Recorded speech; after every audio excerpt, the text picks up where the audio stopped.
A lot of people think blogging has changed over the last year since they're not getting good results from their blogging efforts anymore. The truth is, the underlying rules of success when it comes to blogging are still the same, but the competitive game has changed a lot over the past years. In this video, I'm going to break down some of the things that you need to do in order to be able to compete in 2020 and stop getting the lousy results that you're getting with your blog. Hey, this is Neil Patel, and today I'm going to cover, has blogging changed too drastically in 2020?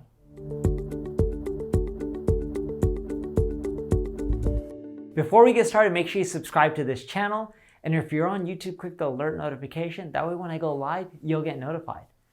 A lot of people think that blogging is a pointless marketing method due to Google's recent algorithm updates. However, blogging still reigns as one of the best methods to rank high in the SERPs.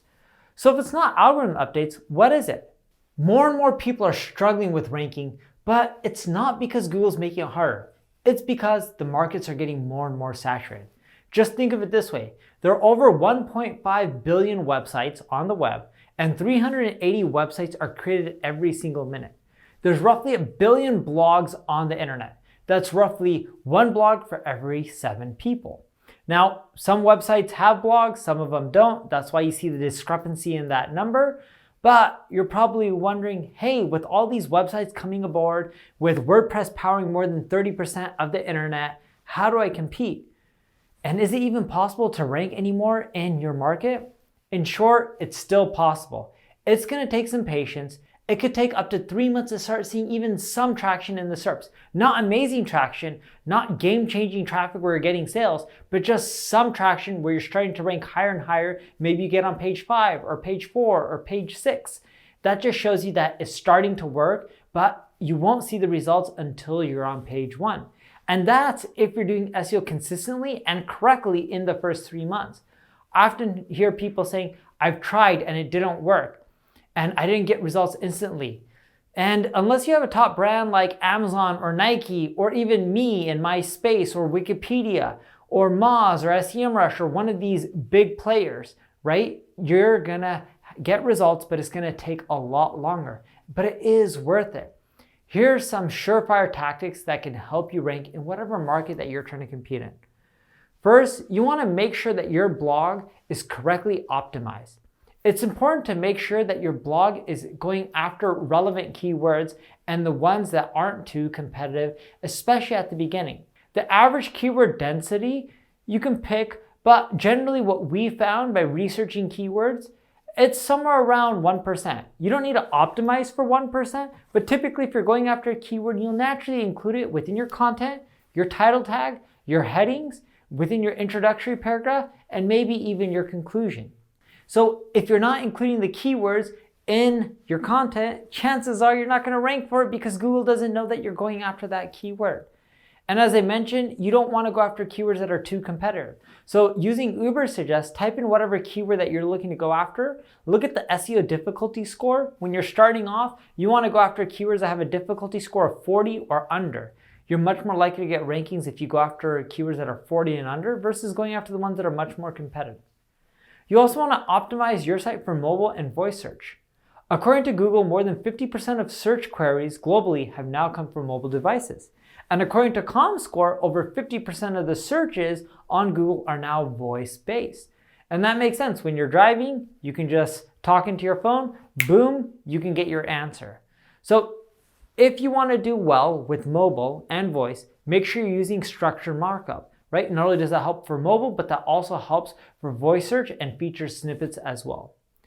You also want to opt in for the long tail keyword approach when you're starting off. If you're just starting off at the beginning, you want a lot of traffic. Remember, on voice and even on mobile, people are searching for long tail phrases. Yes, they don't get a ton of traffic compared to head terms like credit card, but a lot of these long tail phrases add up because you can go after hundreds within a blog post, especially if you're creating long authoritative pieces of content that are super in-depth. You also want to use analytics to determine a customer journey and performance. A lot of times I see businesses making a mistake of not using Google Analytics correctly and accurately to figure out what they should focus their attention on. Here's what I mean by this. Installing a piece of Google Analytics code isn't really going to solve all your problems and help you figure out how to get the most out of your traffic. You need to look at your Google Analytics, set up conversion tracking, and figure out what channels, what sources are causing the most conversions, what pages are causing the most conversions. That way you know what to do more of and what not to do more of. Because a lot of times you'll get a lot of traffic to pages that are like, wow, look at all this traffic, but it's not driving any sales. And you're like, it's the right keywords, I'm just not driving any sales. Well, a lot of that, which is the next approach, is you can't be afraid to monetize your content.